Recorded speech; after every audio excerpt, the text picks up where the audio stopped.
Good morning everyone, welcome to my YouTube channel. আগৰ ভিডিঅ'টোত মই আপোনালোকক ৰৈখিক সমীকৰণৰ বিভিন্ন ধৰণৰ প্ৰকাৰ, ইহঁতৰ বিভিন্ন ধৰণৰ সমাধান আৰু ইহঁতৰ বিভিন্ন ধৰণৰ শৰ্ত অৰ্থাৎ কণ্ডিশ্যনসমূহ সম্পৰ্কে অৱগত কৰিছিলোঁ যে কি কাৰণে এই ৰৈখিক সমীকৰণবোৰ সংগত হয়, কনচিষ্টেণ্ট হয়, অসংগত ইনকনচিষ্টেণ্ট হয়, বা ইহঁতৰ সমাধানবোৰ কিয় ইউনিক অৰ্থাৎ একক সংখ্যক, ইনফিনিট অৰ্থাৎ অসীম সংখ্যক আৰু ইহঁতৰ কোনো ধৰণৰ সলিউশ্যন নাথাকে অৰ্থাৎ they have no solution.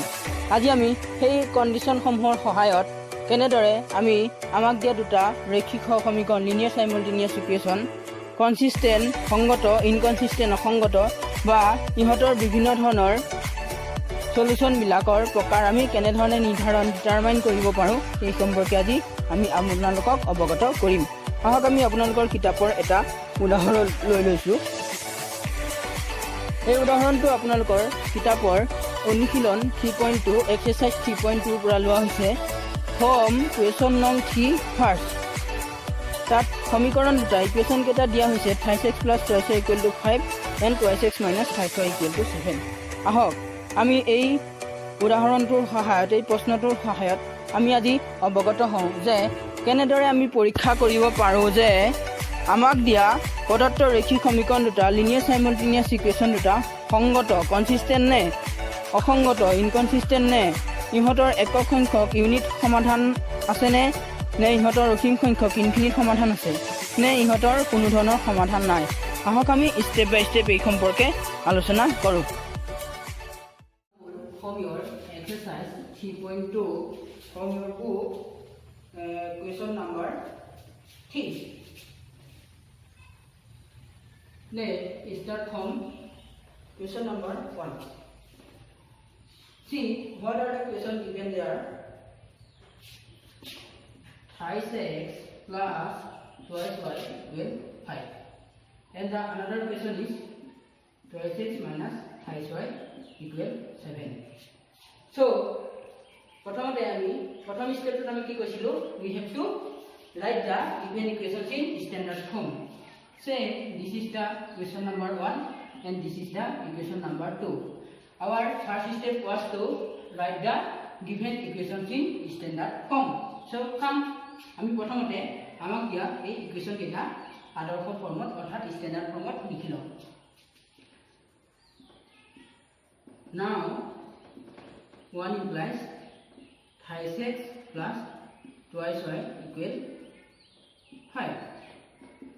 For making in standard form, we have to move 5 to the left hand side, so it will become minus 5 and this will become 0. So say this is equation number 3. Again equation number 2, we get 2x minus 5y equal 7 implies 2x minus 5y minus 7 equal 0. Say this is equation number 4. Now see the equation number 3 and equation number 4 both are in standard form. এই দুটা equation 3 আৰু 4 যিকেইটা আমি পালোঁ এই প্ৰথম equation কেইটাৰ পৰা পালোঁ। গতিকে এই ইকুৱেশ্যন নম্বৰ 3 আৰু ইকুৱেশ্যন নম্বৰ 4 এইকেইটা হৈছে ইকুৱেশ্যন নম্বৰ 1 আৰু ইকুৱেশ্যন নম্বৰ 2ৰ আদৰ্শ আকাৰ অৰ্থাৎ ষ্টেণ্ডাৰ্ড ফৰ্ম। গতিকে আমি এতিয়া ইয়াৰ পৰা কি লিখিব পাৰোঁ, so what we get, a1 equal 3, b1 equal 2, c1 equal minus 5. Secondly, similarly we can get from equation number 4 a2 equal 2, b2 equal minus 3 and c2 equal minus 7. So our first step is done.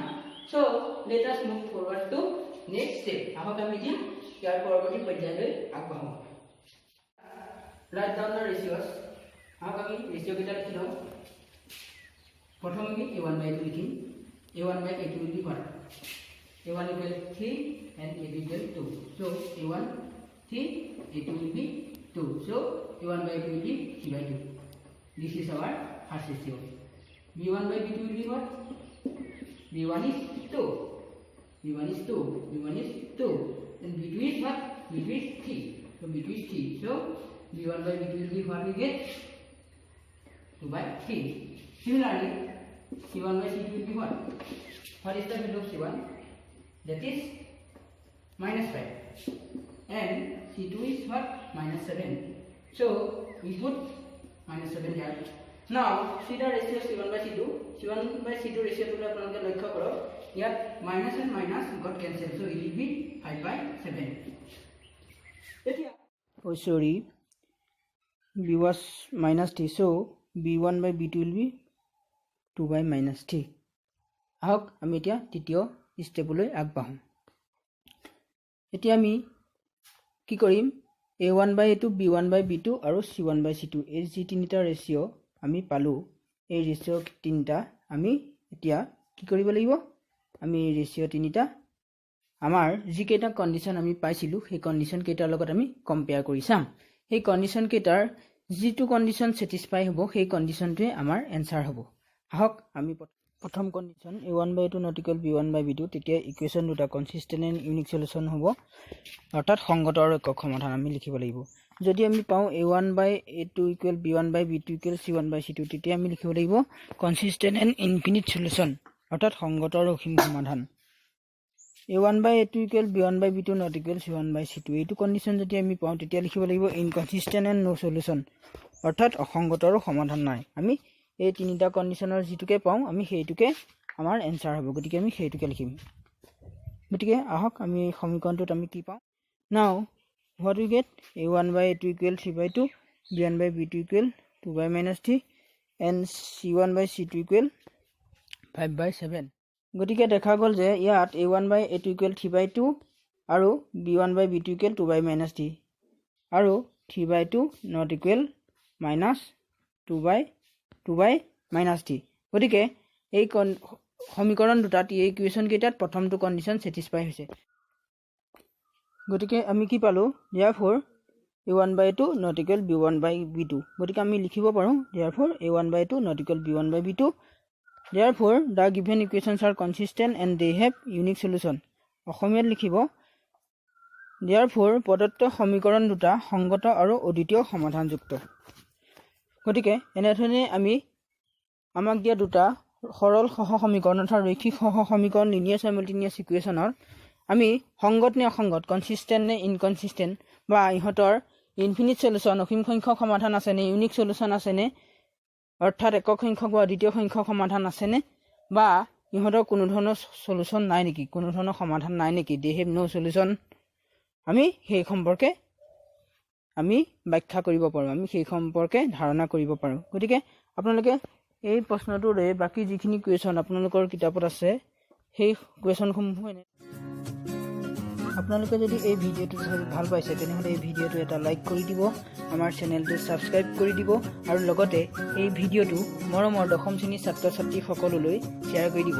যিসকল ছাত্ৰ ছাত্ৰী এই ভিডিঅ'টো বৰ্তমান চাই আছে তেওঁলোকে তেওঁলোকৰ নিজৰ বন্ধু বান্ধৱীসকলৰ লগত এই ভিডিঅ'টো শ্বেয়াৰ কৰি নিজৰ লগতে তেওঁলোকৰ বন্ধু বান্ধৱীকো অলপ হ'লেও সহায় কৰিব বুলি আশা ৰাখিলোঁ।